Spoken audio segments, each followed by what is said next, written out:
UP Congress का अक़लियती मोर्चा आज से संकल्प पत्र वितरण मुहिम का आगाज कर रहा है, जिसके तहत अगले 4 जुमे को तकरीबन 8000 से ज्यादा मस्जिदों के बाहर जुमे की नमाज के बाद संकल्प पत्र बांटे जाएंगे।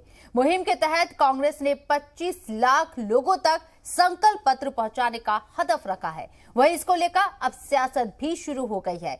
बीजेपी ने मुहिम को लेकर कांग्रेस पर अपीसमेंट की पॉलिसी अपनाने का इल्जाम लगाया है, तो वहीं समाजवादी पार्टी ने कहा है कि दूसरी पार्टियों की तरह समाजवादी पार्टी मजहब और जाति की सियासत नहीं करती।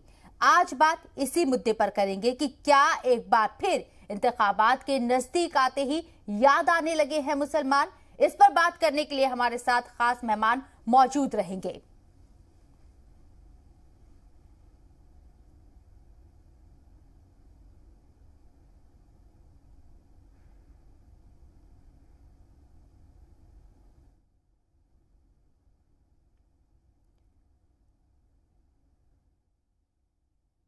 एक बार देखिए, कांग्रेस की मुस्लिम तुष्टीकरण की नीति बुरी तरह से बेनकाब हो चुकी है और ये जो मुस्लिम तुष्टीकरण की कांग्रेस की रणनीति थी वो पूरी तरह फेल हो गई है। जनता कांग्रेस का सच जान चुकी है और कांग्रेस की गलत नीतियों का ही परिणाम रहा कि मुस्लिम समाज के लोग राष्ट्र की मुख्यधारा में शामिल नहीं हो पाए। इसलिए अब इन सब जो टोटके हैं उसका कांग्रेस को कोई लाभ मिलने वाला नहीं है।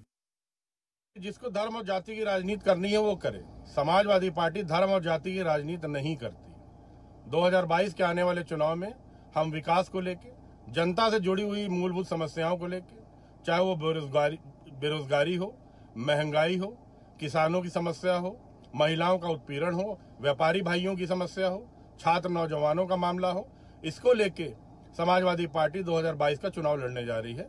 और धर्म और जाति की राजनीति जो हो रही है वो देश और प्रदेश के लिए अच्छी नहीं। तो जाहिर सी बात है, जब उत्तर प्रदेश का असेंबली इलेक्शन होता है और उसमें मजहब का और जाति का जिक्र ना हो, ऐसा हो ही नहीं सकता। कहा जाता है कि उत्तर प्रदेश की जो सियासत है वो जातिगत समीकरण सेट किए बिना पूरी नहीं होती है, मुकम्मल नहीं होती है। कोई भी पार्टी अगर इख्तियार में आना चाहती है तो उसे इस तरह के जातीय समीकरण साधने ही होते हैं। और जो खास मेहमान मेरे साथ इस वक्त चर्चा में